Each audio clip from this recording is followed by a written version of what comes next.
ಇನ್ನು ಯಾದಗಿರಿ ಜಿಲ್ಲೆಯಿಂದ ಶಾಲೆಗೆ ಸಂಬಂಧಿಸಿದಂಥ ಒಂದು ಸುದ್ದಿ ಬರ್ತಾ ಇದೆ. ಮುಖ್ಯಮಂತ್ರಿಗಳು ಸ್ವತಃ ಮುಖ್ಯಮಂತ್ರಿ ಸಿದ್ದರಾಮಯ್ಯನವರು ಕೂಡ ಈ ಸುದ್ದಿಯನ್ನು ಗಮನಿಸಬೇಕು. ಶಿಕ್ಷಣ ಸಚಿವರು ಮಧು ಬಂಗಾರಪ್ಪನವರು ಕೂಡ ಈ ಸುದ್ದಿಯನ್ನು ನೋಡಬೇಕು.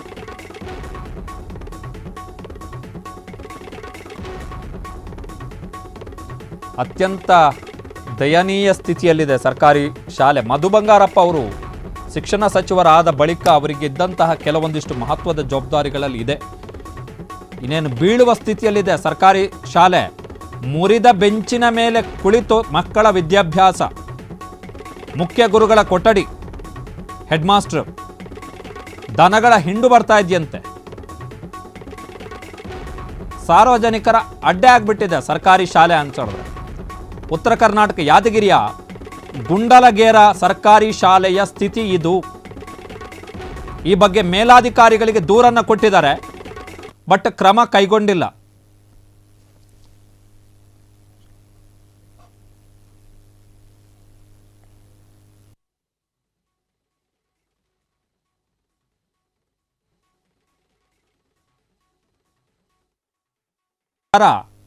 ಮಕ್ಕಳು ಪಾಠ ಕೇಳಲಿಕ್ಕೆ ಬರಬೇಕು.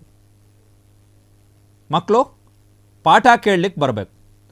ಜೂನ್ ತಿಂಗಳಲ್ಲಿ ಮಾನ್ಯ ಮುಖ್ಯಮಂತ್ರಿ ಸಿದ್ದರಾಮಯ್ಯನವರು ಶಿಕ್ಷಣ ಇಲಾಖೆಯ ಕಾರ್ಯವೈಖರಿಯ ಬಗ್ಗೆ ಒಂದು ಸಭೆಯನ್ನು ಮಾಡಿದರು. ಆ ಸಭೆಯಲ್ಲಿ ಪ್ರಮುಖವಾಗಿ ಮುಖ್ಯಮಂತ್ರಿಗಳು ಎತ್ತಿದಂತಹ ಪ್ರಶ್ನೆ ಏನು ಅಂತ ಹೇಳಿದ್ರೆ, ಹೈದರಾಬಾದ್ ಕರ್ನಾಟಕ ಭಾಗದಲ್ಲಿ SSLC ಮತ್ತು PUC ಪರೀಕ್ಷೆಯಲ್ಲಿ SSLC ಪರೀಕ್ಷೆಯಲ್ಲಿ ಯಾಕೆ ಅಲ್ಲಿ ನೋಡಿ ಕಸದ ರಾಶಿ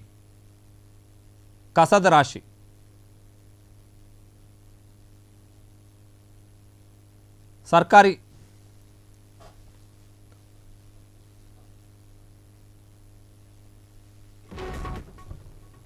ಇದು ಇವತ್ತೋ ನಾಳೆನೋ ಆಚೆ ನಾಡಿದ್ದು ಅಂತ ಬೀಳುವ ಸ್ಥಿತಿಯಲ್ಲಂತೂ ಇದೆ. ಬೀಳುವುದಕ್ಕಿಂತ ಮುಂಚೆ ನೋಡಿ, ಇದು ಆ ಮೇಜು ನೋಡಿ, ಅವಸ್ಥೆ ನೋಡಿ, ಪಾಪ ಸರ್ಕಾರಿ ಮುರಿದೋಗಿದೆ. ಸರ್ಕಾರಿ ಶಾಲೆಯ ಬೆಂಚು ಮೇಜು ಮುರಿದೋಗಿದೆ. ಪಾಪ ಮಕ್ಕಳು ಹೇಗೆ ಕೂತ್ಕೋಬೇಕು ಅದರಲ್ಲಿ? ಇವ್ರದ್ದು ಏನಾಗಿದೆ ಅಂತ ಹೇಳಿದ್ರೆ, ಶಿಕ್ಷಣ ಇಲಾಖೆ ಅವ್ರದ್ದು ಆ DDPIಗೆ ನನ್ನ ಪ್ರಕಾರ ಆ DDPI ಮೇಲೆ ಕ್ರಮಗಳನ್ನು ಕೈಗೊಳ್ಳಬೇಕು. ಜಿಲ್ಲಾ ನೋಡಿ, ಅಲ್ಲಿ ಅದು ಮುರಿದೋಗ್ಬಿಟ್ಟಿದೆ, ಕೂತ್ಕೊಳ್ಳೋಕ್ಕೂ ಆಗಲ್ಲ.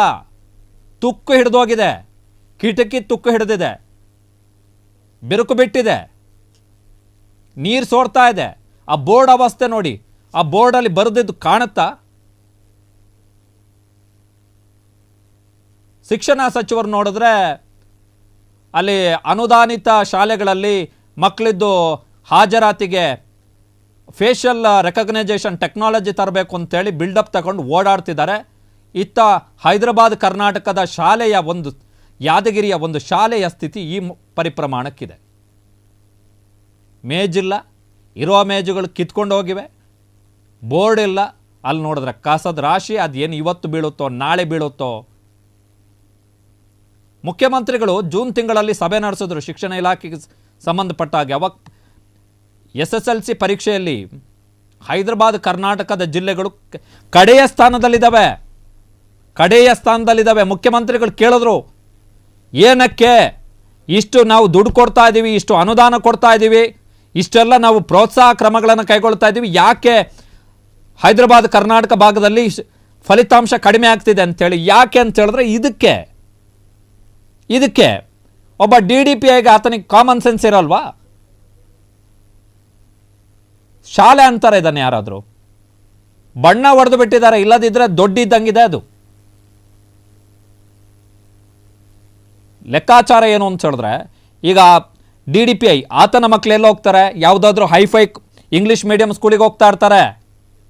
ಟಸ್ಸು ಪುಸ್ಸು ಇಂಗ್ಲೀಷ್ ಬಿಡ್ಕೊಂಡು, ತಲೆಗತ್ತದ ಇಂಗ್ಲೀಷ್ ಬಿಡ್ಕೊಂಡು DDPIಯ ಮಕ್ಕಳು ಎಲ್ಲೋ ಪ್ರೈವೇಟ್ ಸ್ಕೂಲಲ್ಲಿ ಲಕ್ಷಾನುಗಟ್ಟಲೆ ಫೀಸ್ ಕೊಟ್ಕೊಂಡು ಓದ್ತಾ ಇರ್ತಾರೆ. ತಾಲೂಕು ಶಿಕ್ಷಣಾಧಿಕಾರಿಯ ಮಕ್ಕಳು ಲಕ್ಷಗಟ್ಟಲೆ ಫೀಸ್ ಕೊಟ್ಕೊಂಡು ಯಾವುದೇ ಒಳ್ಳೆ ಹೈಫೈ ಪ್ರೈವೇಟ್ ಸ್ಕೂಲಲ್ಲಿ ಓದ್ತಾ ಇರ್ತಾರೆ. ಬಟ್ ಬಡವರ ಮಕ್ಕಳು ಈ ಆ ಬೋರ್ಡಲ್ಲಿ ಬರೆದ್ರೆ ಕಾಣಿಸುತ್ತಾ? ಸೋರ್ತಾ ಇದೆ ಅದು.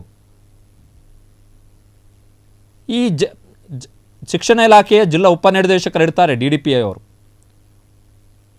ಆತನ ಮೇಲೆ ಕ್ರಮ ಆಗಬೇಕು. ಜೊತೆಗೆ ತಾಲೂಕು ಶಿಕ್ಷಣಾಧಿಕಾರಿ ಇದಾನಲ್ಲ ಆತನ ಮೇಲೆ ಕ್ರಮ ಆಗಬೇಕು.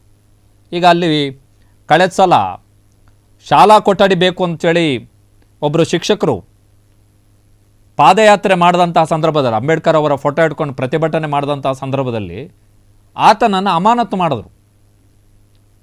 ಈಗೇನು ಹೇಳ್ತಾರೆ ಇದಕ್ಕೆ? ಎಷ್ಟು ಗಲೀಜಾಗಿದೆ. DDPI ಆತನ ಮಕ್ಕಳು ಹೋಗುವಂತಹ ಶಾಲೆ ಇಷ್ಟು ಗಲೀಜಾಗಿರುತ್ತಾ? ತಾಲೂಕು ಶಿಕ್ಷಣಾಧಿಕಾರಿಯ ಮಕ್ಕಳು ಹೋಗುವಂತಹ ಪ್ರೈವೇಟ್ ಸ್ಕೂಲ್ ಇಷ್ಟು ಗಲೀಜಾಗಿರುತ್ತಾ? ಕಳಿಸ್ತಾನ ಆತ? ಏನು ಇವರೇನು ಮನೆಯಿಂದ ಕೈಯಿಂದ ಕಿಸೆಯಿಂದ ದುಡ್ಡು ಖರ್ಚು ಮಾಡಬೇಕಾ? ಸರ್ಕಾರದಿಂದ ಅನುದಾನ ಬರುತ್ತೆ ತಾನೇ. ಹೈದರಾಬಾದ್ ಕರ್ನಾಟಕಕ್ಕೆ ಅದಕ್ಕೆ ಅಜಯ್ ಸಿಂಗ್ ಇದ್ದಾರೆ, ಅಲ್ಲಿ ಜೇವರ್ಗಿ MLA ಅವರ ಅಧ್ಯಕ್ಷರು. ಹೈದರಾಬಾದ್ ಕರ್ನಾಟಕ ಅಭಿವೃದ್ಧಿ ಮಂಡಳಿ ಅಂತ. ಅಭಿವೃದ್ಧಿ ಅಂದರೆ ಎಲ್ಲ ಥರದ ಸಾಮಾಜಿಕ ಶೈಕ್ಷಣಿಕ ಅಭಿವೃದ್ಧಿ ಆಗಬೇಕು ಅಂತೇಳಿ ಆ ಮಂಡಳಿ ಬೇರೆ ಇದೆ, ಅದನ್ನು ಮಾಡಿದ್ದಾರೆ. ಜಿಲ್ಲೆಗಳ ಪರಿಸ್ಥಿತಿ ನೋಡಿದ್ರೆ ಹಿಂಗೆ. ಯಾದಗಿರಿ ಸಣ್ಣ ಜಿಲ್ಲೆ, 4 ತಾಲೂಕುಗಳಿರುವಂಥ ಜಿಲ್ಲೆ ಇದು. ಈ ಜಿಲ್ಲೆಯಲ್ಲೇ ಇಂಥ ಸಣ್ಣ ಜಿಲ್ಲೆಗಳಲ್ಲೇ ಈ ಲೆವೆಲ್ಗೆ ಅಂದರೆ ಗಮನನೇ ಹರಿಸಿಲ್ಲ DDPIಗಳು, ತಾಲೂಕು ಶಿಕ್ಷಣಾಧಿಕಾರಿಗಳು ತರ ಕೆಡಿಸ್ಕೊಂಡಿಲ್ಲ. ಅಲ್ಲಿ ಯಾರೋ ಬಂದಿದ್ದಾರೆ, ಗೇಟ್ ಇಲ್ಲ ಅದಕ್ಕೆ. ಮಧು ಬಂಗಾರಪ್ಪ ಕತೆ ಹೇಳ್ಕೊಂಡು ತಿರುಗಾಡ್ತಿದ್ದಾರೆ. AI ಖಾನ್ ಅಕಾಡೆಮಿ ಅವರನ್ನು ಕರ್ಕೊಬಂದು ಈ ಥರ ಮಾಡಿಸ್ಬೇಕು ಅಂತೇಳಿ. ಒಬ್ಬ ಪ್ರಾಥಮಿಕ ಶಿಕ್ಷಣ ಸಚಿವರಾಗಿ ಮಧು ಯಾರಾದರೂ ತಲೆಯಲ್ಲಿ ಬುದ್ಧಿ ಇರೋರು ಈ ಥರದ ಶಾಲೆಗಳಿಗೆ ಮಕ್ಕಳನ್ನು ಕಳಿಸ್ತಾರ? ಯಾಕಂದರೆ ಅವ್ರ ಮಕ್ಕಳ ಬಗ್ಗೆ ಕಾಳಜಿ ಇರಲ್ವ ಅವರಿಗೆ? ನಮ್ಮ ಮಕ್ಕಳು ಚೆನ್ನಾಗಿರುವ ಶಾಲೆಗಳಲ್ಲಿ ಓದಬೇಕು ಅಂತ ಸಾಲ ಮಾಡಿ ಆದರೂ ಪ್ರೈವೇಟ್ ಕಳಿಸ್ತಾರೆ. ಯಾಕಂತ ಹೇಳಿದ್ರೆ ಈ ಥರ ಪರಿಸ್ಥಿತಿ ಇದೆ.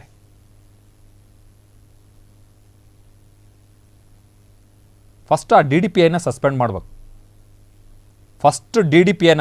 ಮಾಡಬೇಕು. ತಾಲೂಕು ಶಿಕ್ಷಣಾಧಿಕಾರಿಯನ್ನು ಸಸ್ಪೆಂಡ್ ಮಾಡಿ ಮನೆಗೆ ಕಳಿಸ್ಬೇಕು. ಒಂದು 3 ತಿಂಗಳು ಪುರುಸೋತಲ್ಲಿ ಕೂತ್ಕೊಂಡು ಮನೆಯಲ್ಲಿ ಊಟ ತಿಂಡಿ ಮಾಡ್ಕೊಂಡು ಆರಾಮದಲ್ಲಿ ಇರಪ್ಪ ನೀನು ಅಂತೇಳಿ.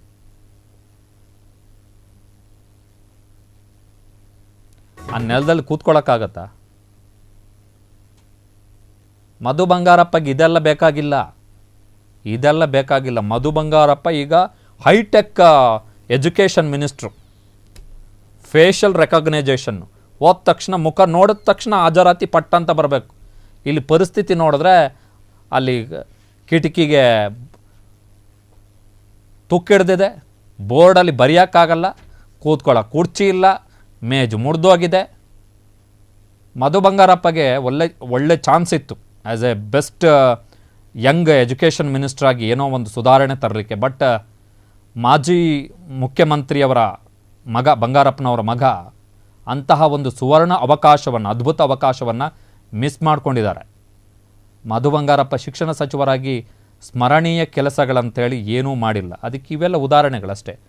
ಕ್ಷಣದ ಸುದ್ದಿಗಳಿಗಾಗಿ ಫ್ರೀಡಂ ಟಿವಿ ಸಬ್ಸ್ಕ್ರೈಬ್ ಮಾಡಿ, ಲೈಕ್ ಮಾಡಿ ಹಾಗೂ ಫಾಲೋ ಮಾಡಿ.